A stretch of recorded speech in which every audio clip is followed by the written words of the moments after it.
The wrench slipped from my greasy fingers as I heard my sister-in-law's voice cut through the kitchen window like a rusty blade. "You're not going to keep this up, Megan! You've been screwing my husband for months!" I froze under the hood of my battered Mustang, every muscle in my body suddenly rigid. The garage felt smaller, the air thicker. My wife's voice came next, cold and calculating as always. "Relax, Trish. Jack's too stupid to figure it out. He's been fixing that piece of junk car for 3 years and still can't get it running right." I wiped my hands on the oil-stained rag, my mind racing. 22 years of marriage, and this is how I find out my wife's been cheating on me with her own sister's husband. The irony wasn't lost on me. Turns out the only thing my wife's been loyal to is her Pilates instructor and a bottle of Sauvignon Blanc. "What about Sophie?" Trish's voice cracked. "She's going to be devastated when she finds out her father isn't really her father." The wrench clattered to the concrete floor. Sophie, my 17-year-old daughter with her sharp tongue and social media addiction. The kid who inherited my sarcasm but supposedly got her mother's brains. Except, now I'm finding out she might not have gotten anything from me at all. I crept closer to the window, pressing my back against the garage wall. Through the gap in the curtains, I could see Megan pacing the kitchen in her expensive suit, her blonde hair pulled back in that severe bun she wore to intimidate opposing counsel.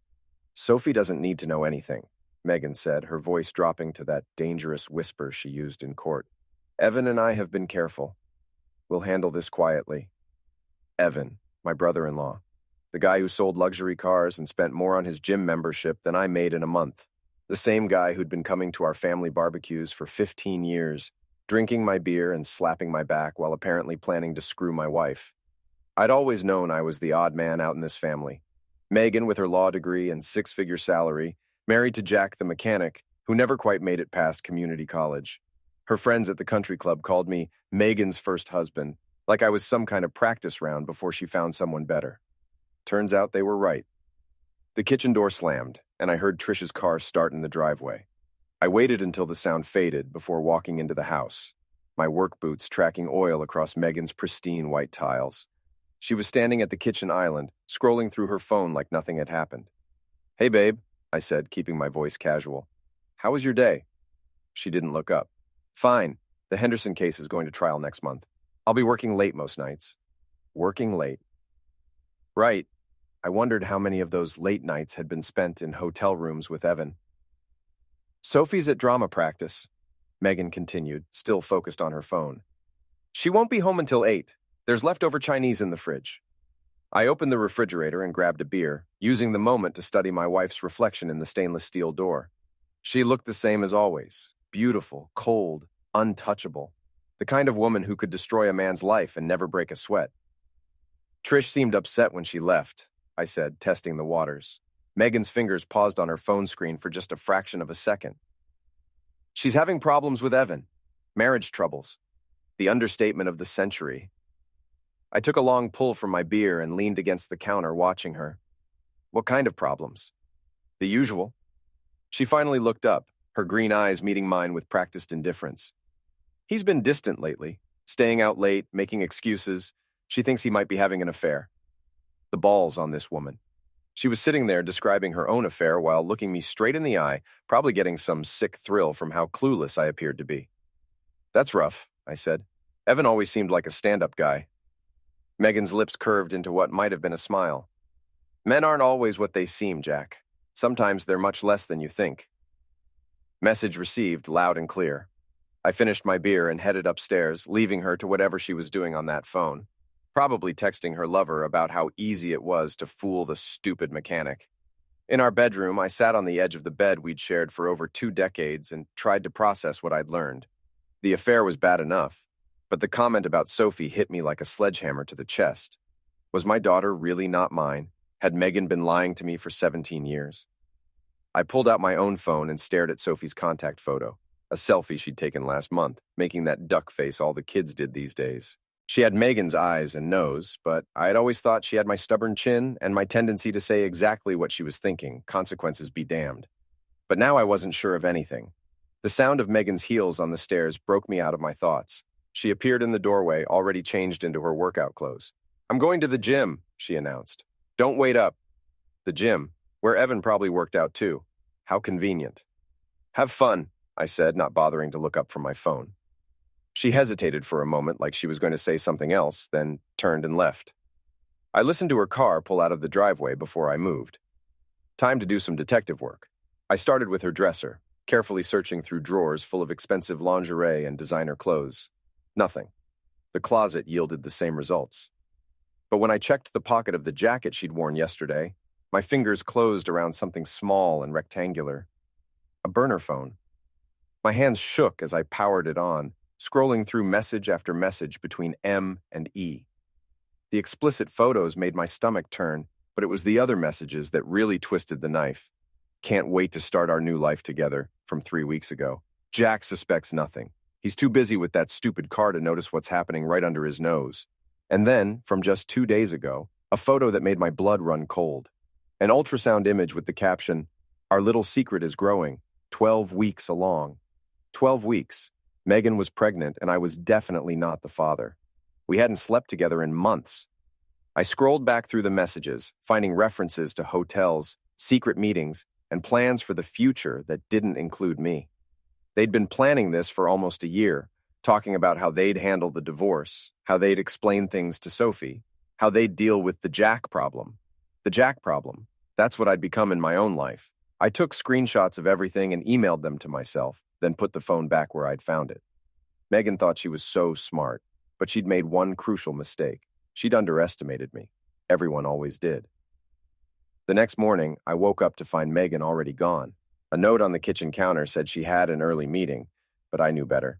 She was probably having breakfast with Evan, planning their next move in this elaborate chess game where I was supposed to be the clueless pawn. Sophie stumbled into the kitchen around 7, her dark hair a mess and her school uniform wrinkled. She definitely inherited something from me, the ability to look like hell in the morning. "Mom left already?" she asked, grabbing an energy bar from the pantry. "Early meeting," I said, pouring myself another cup of coffee. "How's the drama production coming along?" She shrugged, focused on her phone. "Fine. We're doing The Crucible. I'm playing Abigail Williams." The irony wasn't lost on me. My daughter was playing a character who destroyed lives with lies and manipulation. Art imitating life, or the other way around. "That's a big part," I said. "Your mom must be proud." Sophie finally looked up from her phone, studying my face with those sharp green eyes. "Are you okay, Dad? You look weird." Kids always knew when something was off. It was like they had built-in bullshit detectors. "Just tired," I said. "Long night in the garage." She rolled her eyes. "You're never going to get that car running. Mom says you should just buy something reliable instead of wasting time on that piece of junk." Mom says. I wondered what else Mom had been saying about me behind my back. After Sophie left for school, I sat alone in my kitchen, surrounded by all the expensive appliances and designer touches that Megan had insisted on. Everything in this house screamed success and sophistication. Everything except me. My phone buzzed with a text from my best friend Boone. "Drinks tonight? You look like you could use one." Boone ran a bar downtown called the Rusty Anchor, a dive that attracted everyone from off-duty cops to construction workers to lawyers looking to slum it for a night. He was also an ex-cop himself, which meant he had a talent for reading people and a network of contacts who could find out things that regular citizens couldn't. I texted back, "Definitely. Got something I need to talk to you about." The rest of the day dragged by. I tried to focus on work. I owned a small auto repair shop that barely kept us in the black. But my mind kept wandering back to those messages on Megan's phone. The casual way they discussed destroying my life, like I was just an obstacle to be removed. Around 5, I closed up the shop and drove to the Rusty Anchor. The bar was exactly what you'd expect from the name dark wood, neon beer signs, and the kind of atmosphere where people minded their own business. Boone was behind the bar, polishing glasses with the methodical precision of someone who'd been doing it for 20 years. "You look like shit," he said by way of greeting. "Thanks. I feel worse." He poured me a whiskey without being asked and leaned against the bar. "What's eating you?" I pulled out my phone and showed him the screenshots I'd taken from Megan's burner. His expression grew darker with each image. "Jesus Christ, Jack. How long has this been going on?" "At least a year from what I can tell, maybe longer." I knocked back the whiskey and gestured for another. "The best part? She's pregnant, with his kid." Boone let out a low whistle. "What are you going to do?" "I don't know yet, but I'm not going down without a fight." He studied my face for a long moment. You want my advice? Document everything. Get a good lawyer, and whatever you're thinking of doing for revenge, don't. It'll only hurt you in the divorce. Who said anything about divorce? Come on, man. You can't stay married to someone who's been playing you like this. He was right, of course. But the idea of just rolling over and letting them win made my stomach turn. Megan and Evan had spent months laughing at how stupid I was, how easy I was to fool. They thought they could just push me aside and start their new life together. They were about to learn how wrong they were. I need you to do me a favor, I said. You still have contacts in the police department? A few. Why? I want to know everything about Evan Morrison. His finances, his business dealings, any skeletons in his closet. Can you make some calls? Boone hesitated. Jack, you're walking into dangerous territory here. They made it dangerous when they decided to screw me over. I'm just leveling the playing field. He sighed and reached for his phone. Give me a few days, but promise me you won't do anything stupid in the meantime. I raised my glass in a mock toast. Define stupid. When I got home that night, Megan was in the living room, laptop open, pretending to work on a case. She looked up as I walked in, her nose wrinkling slightly. You smell like a bar. I was at a bar, having drinks with Boone. How productive. She turned back to her screen. Sophie's already in bed. She has a test tomorrow. I sat down in the chair across from her, studying her profile. She really was beautiful, the kind of woman who turned heads when she walked into a room. I used to feel lucky that she'd chosen me. Now I realize she'd never really chosen me at all. I'd just been convenient. How are things with Trish? I asked casually. Her fingers paused on the keyboard. What do you mean? Yesterday she seemed pretty upset. You said she was having marriage problems. It's complicated. Megan's voice was carefully neutral. I don't really want to get involved in their personal business. Too late for that, I thought. You're already involved up to your eyeballs. Maybe we should have them over for dinner this weekend, I suggested. Show some family support. The look she gave me was pure panic, quickly masked. I don't think that's a good idea. They need some space to work things out. Or maybe Trish needs to know what kind of man she married. Megan's head snapped up, her eyes narrowing. What's that supposed to mean? I shrugged, keeping my expression innocent. Nothing specific, just that sometimes people aren't who they seem to be. Take me, for instance. You probably think you know everything about me after 22 years. I think I know you pretty well. Do you? I stood up, stretching like I was tired. Well, I guess we'll see. Good night, Megan. Sleep well. I headed upstairs, leaving her staring after me with a confused frown. Let her wonder what I meant. Let her start questioning how much I actually knew. The game was just beginning. 3 days later, Boone called with information that made my blood boil even hotter. Evan Morrison wasn't just a cheating husband. He was a cheating husband with a history. 2 previous affairs that Boone's contacts had uncovered, both with married women, both ending badly for the husbands involved. Guy's got a pattern, Boone explained over the phone. He targets wives in unhappy marriages, makes them feel special, then moves on when things get complicated. Except this time it looks like he's planning to stick around. What do you mean? One of my guys heard through the grapevine that Evan's been looking at houses in the next town, over. Big places, expensive, the kind of place a successful lawyer and her new husband might want to live. So they weren't just having an affair, they were planning a whole new life together. Probably figured they'd wait until after the baby was born to make their move. Let me get attached to another kid that wasn't mine before they pulled the rug out from under me. There's something else, Boone continued. Evan's been bragging to his buddies at the gym about his upgrade. Apparently, he's been telling people that he's trading up from a basic model to a luxury version. I gripped the phone tighter. He said that? Word for word, according to my source, Guy's got a real high opinion of himself. That night, I decided it was time to take a more direct approach. I knew Evan's routine. Megan had mentioned often enough that he worked late on Thursdays, usually until around 8. What she didn't mention was that he wasn't working late at the dealership. I followed him from his office to a cheap motel on the outskirts of town, the kind of place that rented rooms by the hour and didn't ask questions. Sure enough, Megan's car was already in the parking lot. I sat in my truck for a long time, watching the light in room 237 and thinking about what I wanted to do. The old Jack would have confronted them, made a scene, probably ended up looking like the crazy, jealous husband. But I wasn't the old Jack anymore. Instead, I got out of my truck and walked over to Evan's BMW. Beautiful car, midnight blue, leather interior. Probably cost more than I made in 6 months. It would be a real shame if something happened to it. I pulled out my pocket knife and went to work on the tires. Not slashing them, that would be too obvious. Just a small puncture in each one, the kind that would cause a slow leak. By the time he came out of that motel room, he'd be stranded. But I wasn't done yet.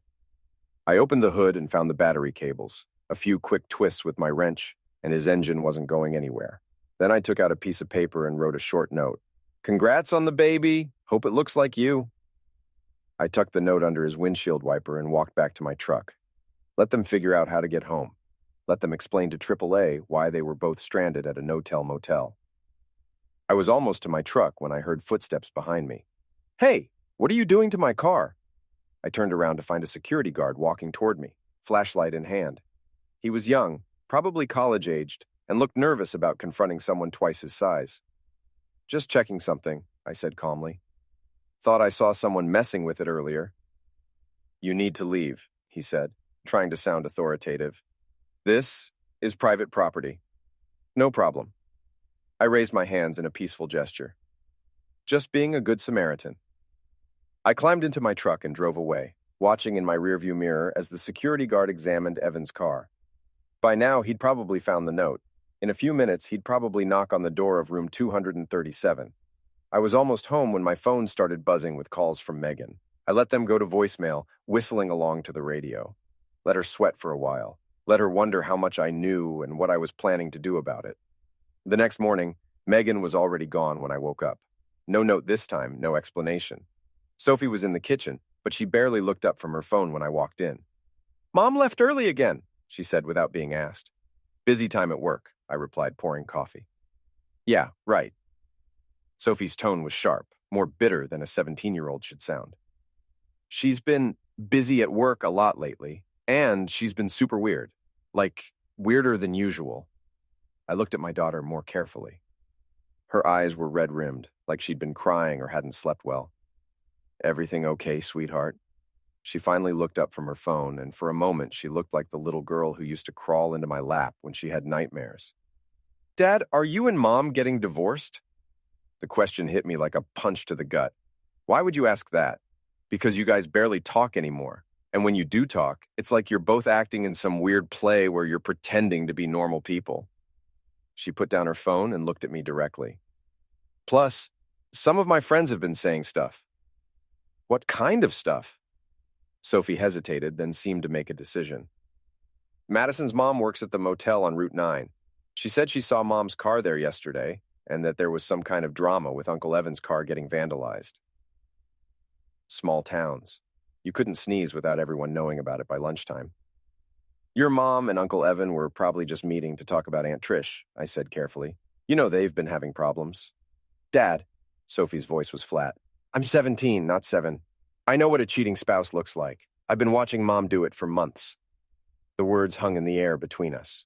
My smart, observant daughter had figured out what I'd been too blind to see until a few days ago. "Sophie."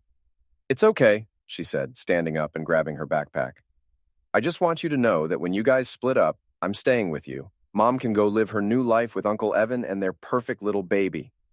She was almost to the door when her words sank in. "Wait, how did you know about the baby?" Sophie turned back, her expression sad and older than her years. "She left a pregnancy test in the bathroom trash last week. I did the math, Dad. You guys haven't exactly been acting like newlyweds lately." After she left for school, I sat alone in my kitchen and tried to process the fact that my teenage daughter had been protecting me from the truth about my own marriage. The humiliation burned worse than the betrayal. My phone buzzed with a text from an unknown number. "We need to talk. Meet me at Starbucks on Main Street at 2 p.m. Come alone. T. Trish. My sister-in-law wanted to meet. This should be interesting." I showed up at Starbucks 15 minutes early and found a table in the back corner where we could talk privately. Trish arrived exactly on time, looking like she hadn't slept in days. Her usually perfect hair was pulled back in a messy ponytail, and she wasn't wearing makeup. "Thank you for coming," she said, sitting down across from me. "Seemed like the least I could do, considering we're both in the same boat." She laughed, but there was no humor in it. "Is that what you think? That we're victims in the same sad story? Aren't we?" Trish reached into her purse and pulled out a manila folder, thick with papers and photographs. She slid it across the table to me. Open it. I opened the folder and felt my jaw drop. Inside were dozens of photos. Megan and Evan at restaurants, hotels, even in Evan's car. There were printed emails, text messages, and what looked like financial records. How long have you known? I asked. 8 months, she said quietly. I hired a private investigator when I started suspecting. Got proof within 2 weeks. 8 months? And you didn't tell me? I was going to. But then I realized something. Her eyes hardened. This wasn't just about them having an affair. They were planning to destroy both of us. She reached across the table and flipped to a section near the back of the folder.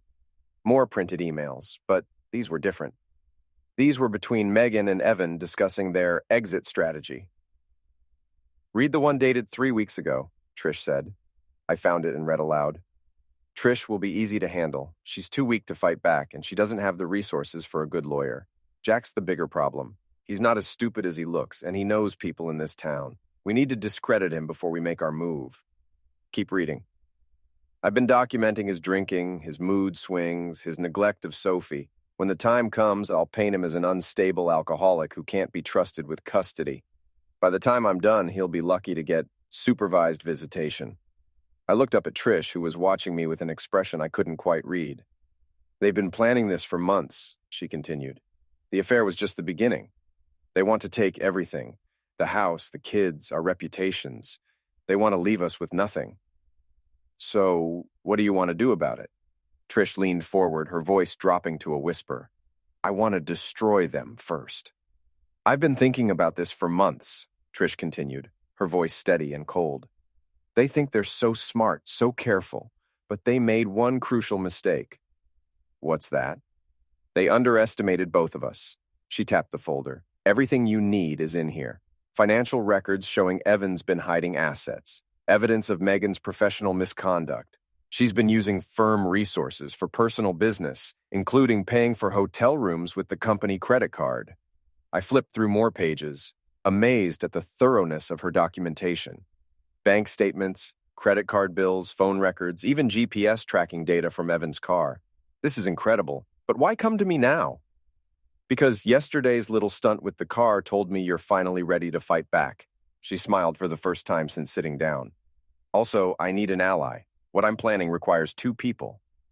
What exactly are you planning? Trish leaned back in her chair, looking more like the successful real estate agent I'd known for 15 years. Public humiliation, complete social destruction, financial ruin. I want them to lose everything that matters to them, their reputations, their careers, their friends, their families.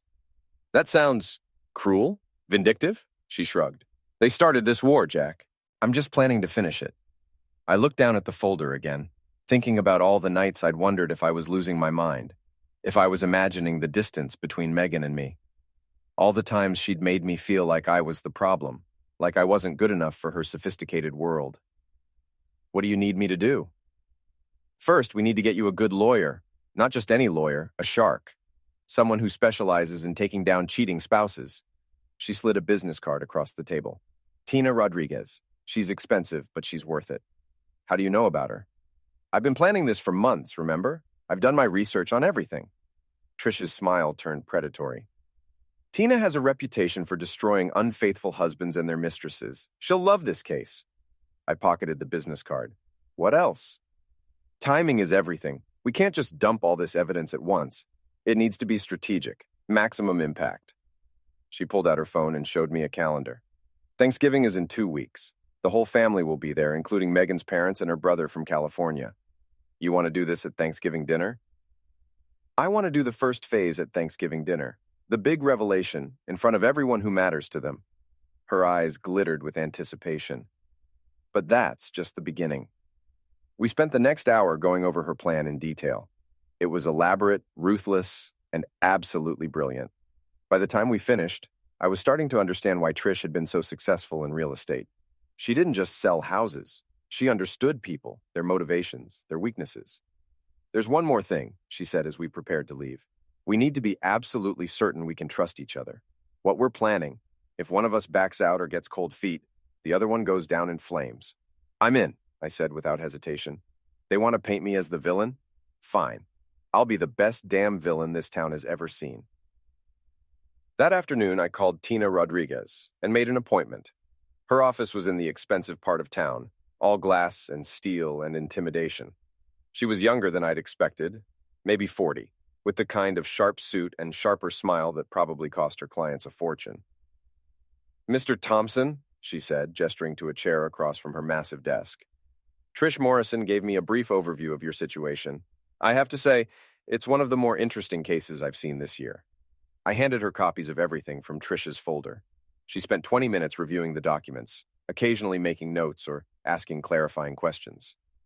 "This is very thorough," she finally said. "Your sister-in-law has been busy. Can you help me?" "Oh, I can do much more than help you. I can bury them." She leaned forward, her expression predatory. "Your wife thinks she's smart, but she's made several critical errors. Using company resources for personal business is grounds for termination and possible criminal charges. The affair itself gives us leverage in the divorce proceedings." "And the pregnancy?" "What about the pregnancy? If you can prove the child isn't yours, she can't claim child support. In fact, given the circumstances, you might be able to sue for emotional damages." Tina's smile was razor sharp. "By the time I'm done with her, Megan won't be able to get a job at a small-town law firm, let alone maintain her current lifestyle. And Evan? Adultery is still grounds for divorce in this state. Trish will take him for everything he's worth, and his reputation in the business community will be destroyed. No one wants to buy cars from a man who can't keep his marriage vows." I felt a dark satisfaction settling in my chest. "How long will this take?" "That depends on how far you want to go. We could settle this quietly or—" She trailed off, waiting for my response. "I want to go as far as legally possible. Then we start immediately. I'll need you to sign some papers and put me on retainer. Fair warning, this is going to get ugly before it gets better." "Good," I said, reaching for my checkbook. Ugly is exactly what they deserve. That evening, I went home to find Megan in the living room, pacing like a caged animal. She whirled around when I walked in, her face flushed with anger. "Where have you been all day?" "Out," I said calmly. "Why?" "Trish called me. She said you two had coffee this morning." "We did. Nice woman. Very thorough." Megan's eyes narrowed. "What did you talk about?" "Oh, this and that. Family stuff. Marriage problems." I sat down in my chair and picked up the remote. "She's going through a rough time with Evan." "Jack," Megan's voice was carefully controlled. "I think there are some things we need to discuss." "Such as—" She sat down on the edge of the couch, her hands clasped tightly in her lap. "I know you've been suspicious lately, acting strange, asking questions. Have I— Don't play games with me." Her mask was slipping, revealing the cold calculation underneath. "If you have something to say, just say it." I looked at my wife, really looked at her, and felt nothing but contempt. This woman had shared my bed for 22 years, raised my daughter, built a life with me, all while planning my destruction behind my back. "I don't have anything to say, Megan, but I have a feeling you do." She opened her mouth, then closed it again. For the first time in years, she looked uncertain. "I'm pregnant," she finally said. "Congratulations. Who's the father?" The words hung in the air between us like a loaded gun. Megan's face went white, then red, then white again. "How dare you?" "It's a simple question. We haven't slept together in 4 months, so either this is the next virgin birth, or you've been getting your needs met somewhere else." She stood up abruptly, her hands shaking. "I don't have to listen to this." "No, you don't, but you're going to anyway." I stood up too, and for the first time in our marriage, I was the one with all the power. See, the thing about being underestimated your whole life is that people get careless around you. They say things they shouldn't say. They leave evidence lying around. They make mistakes. Jack, I know about Evan. I know about the hotels, the burner phone, the plans for your new life together. I know about the house you've been looking at, the stories you've been telling about me, the exit strategy you've been planning for months. Megan sank back onto the couch, her face gray. "It's not what you think." "It's exactly what I think. The only question now is what we're going to do about it." She looked up at me with something that might have been fear. "What do you want?" "I want you to understand that the game has changed. You're not playing against the stupid mechanic anymore. You're playing against someone who knows exactly what you are and exactly what you've done."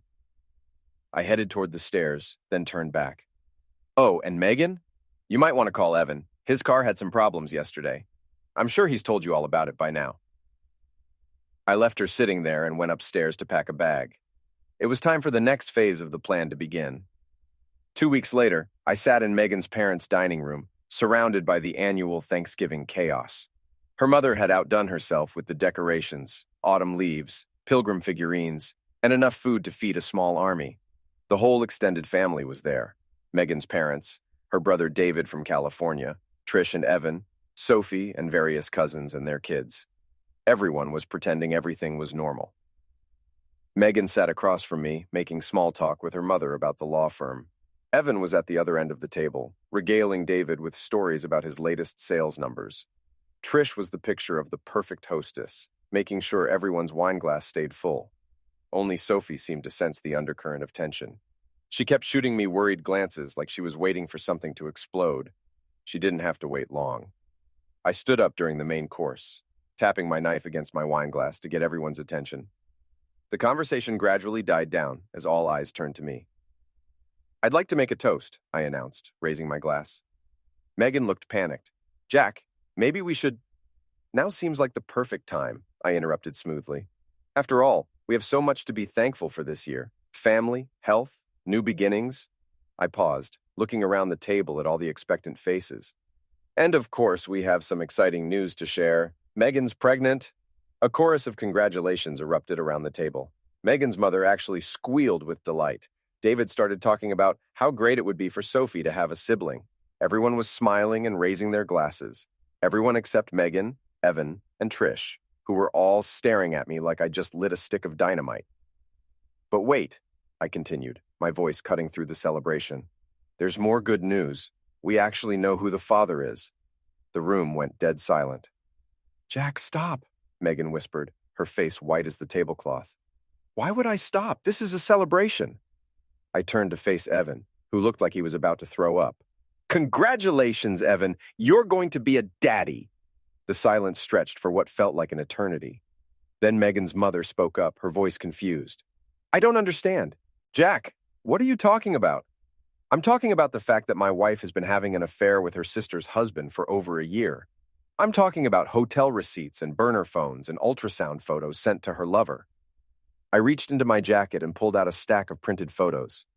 "I'm talking about these." I threw the photos onto the table like confetti. Images of Megan and Evan at restaurants, hotels, and his car. The evidence of their betrayal scattered across the Thanksgiving feast like an obscene blessing. Chaos erupted. Megan's mother started crying. Her father started shouting.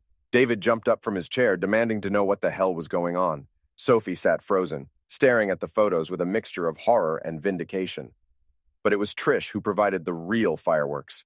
She stood up slowly, picked up her wineglass, and threw the contents directly into Megan's face. "You lying, backstabbing witch," she said conversationally. "Did you really think I didn't know?" Megan sputtered, wine dripping from her hair onto her expensive dress. "Trish, I can explain—" "Explain what? How you've been screwing my husband while pretending to be my sister? How you've been planning to destroy Jack while playing the victim?" Trish's voice was getting louder, more vicious.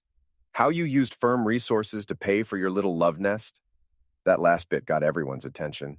Megan's father, who was a retired judge, went very still. "What did you just say about firm resources?"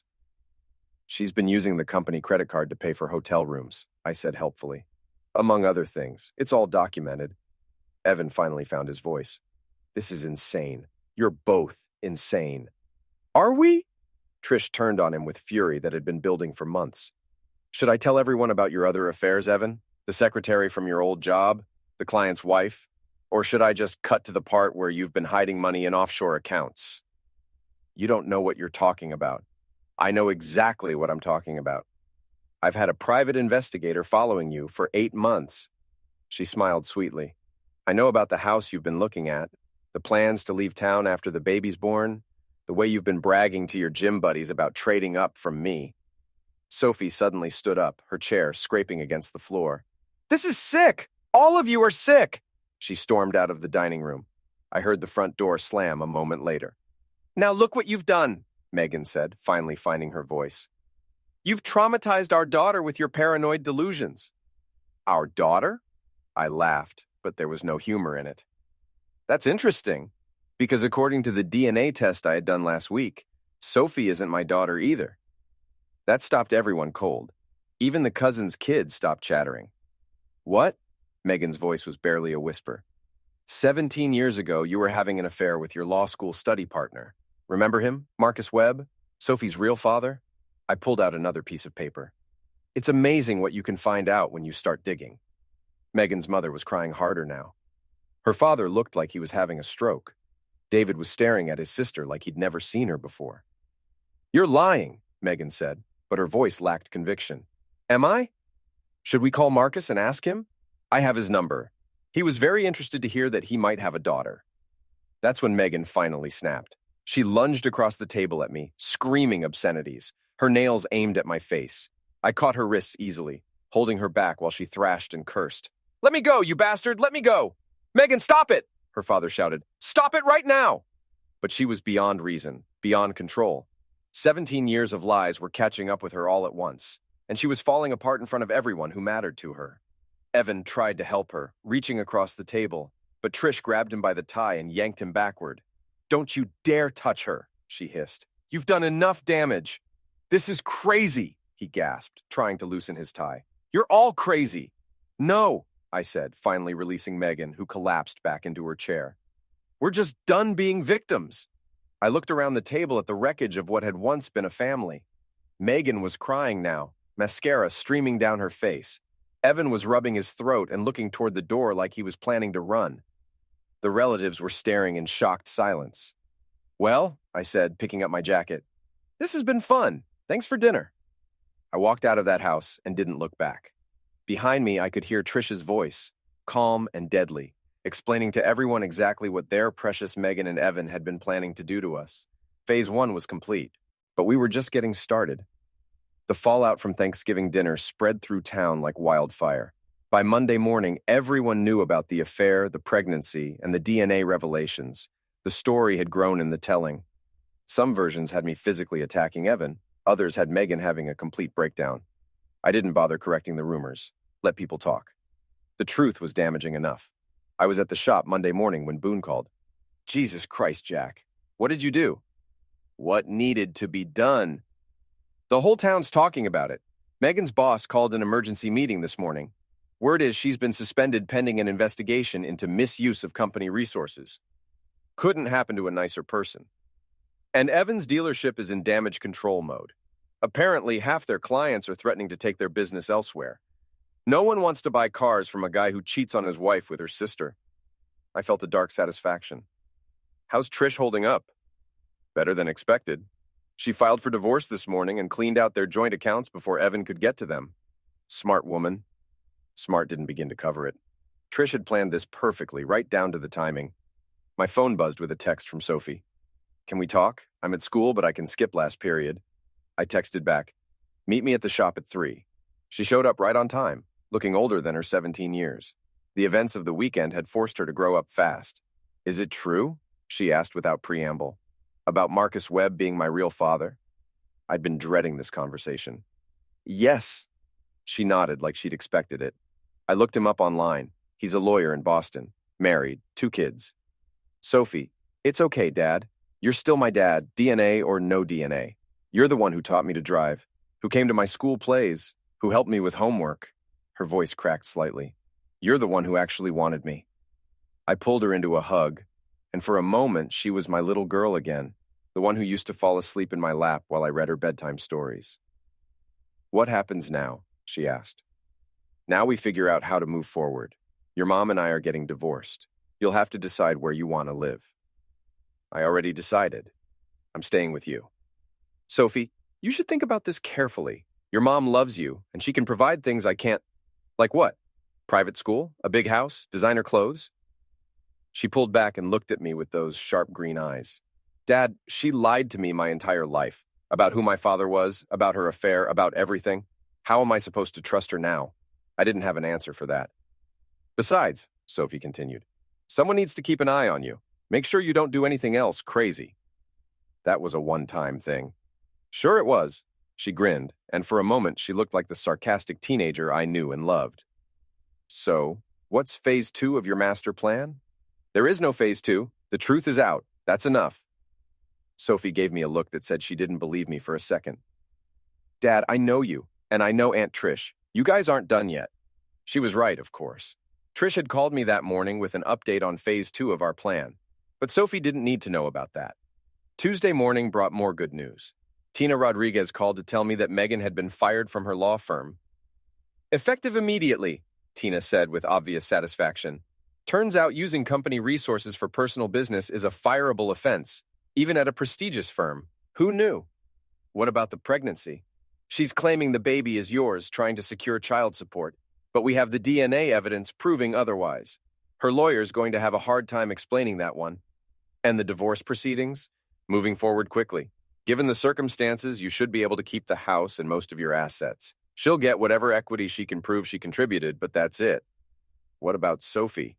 Given that Megan lied about paternity for 17 years, and given Sophie's stated preference to live with you, custody shouldn't be an issue. I hung up feeling like I'd won the lottery.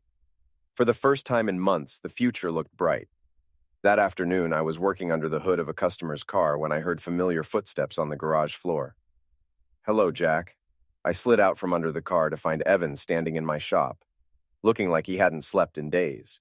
His usually perfect hair was disheveled, his expensive suit wrinkled. Evan, what brings you to my humble establishment? We need to talk. Do we? He looked around the shop nervously, like he was afraid someone might be listening. Look, I know you're angry. Angry? I stood up, wiping my hands on a rag. Why would I be angry? Just because you've been screwing my wife and planning to destroy my life? That's just boys being boys, right? It wasn't supposed to happen like this. How was it supposed to happen? Were you going to send me a card? Dear Jack, thanks for the wife and kid. Hope you don't mind if we ruin your reputation on the way out. Evan flinched.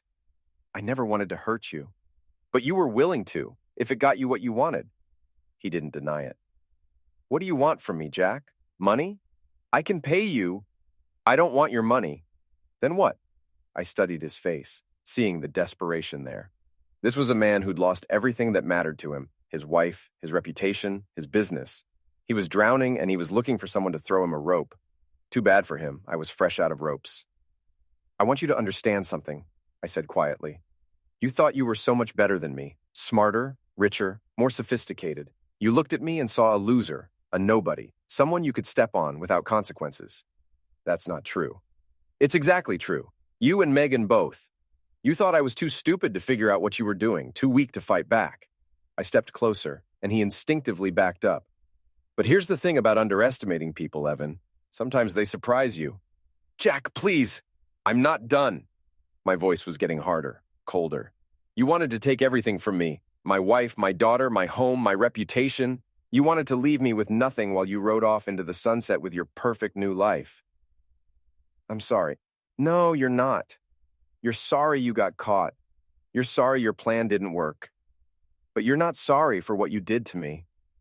I smiled, and it wasn't a nice smile. The good news is I'm not sorry for what I did to you either. Evan stared at me for a long moment, then turned and walked toward the door. He paused at the threshold and looked back.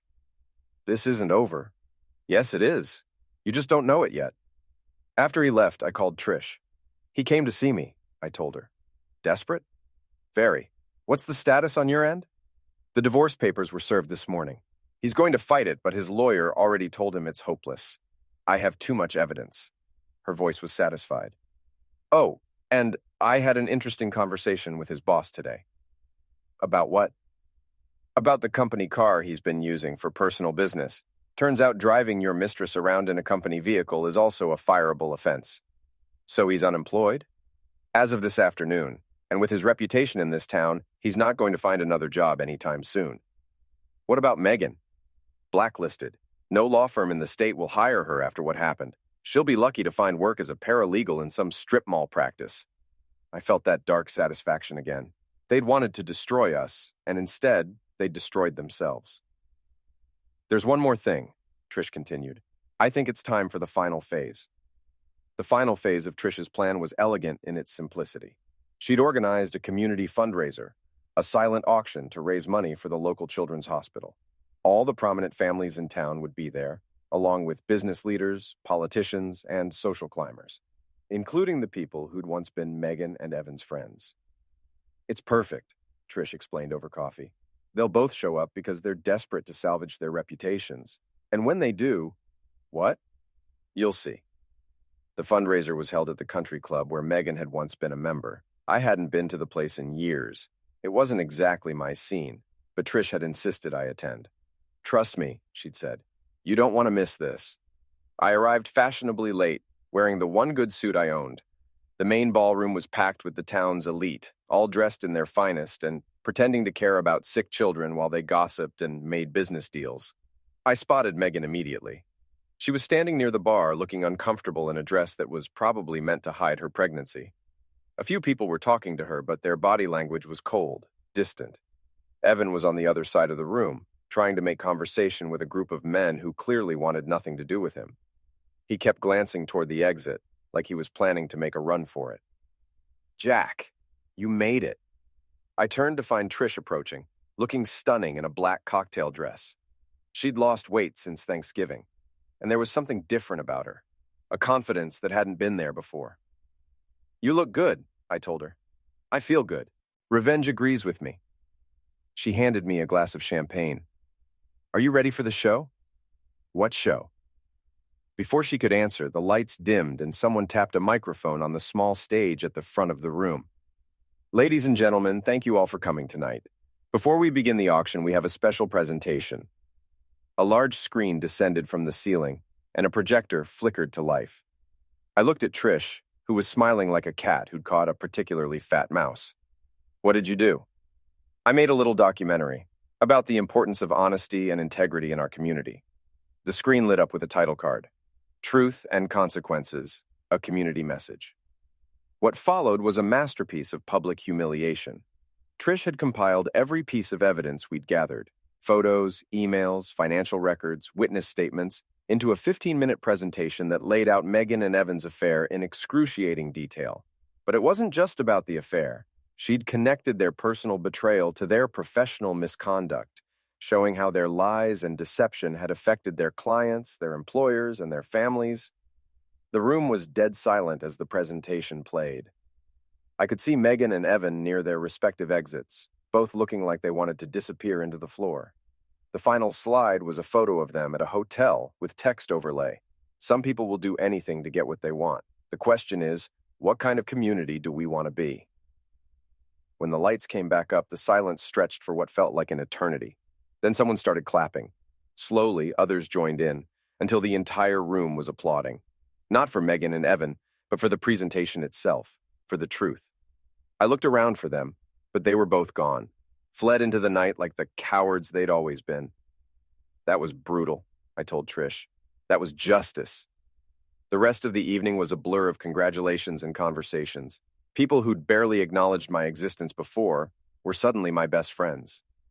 Everyone wanted to hear my side of the story, to offer their support, to distance themselves from the pariahs Megan and Evan had become. It was after midnight when I finally made it home.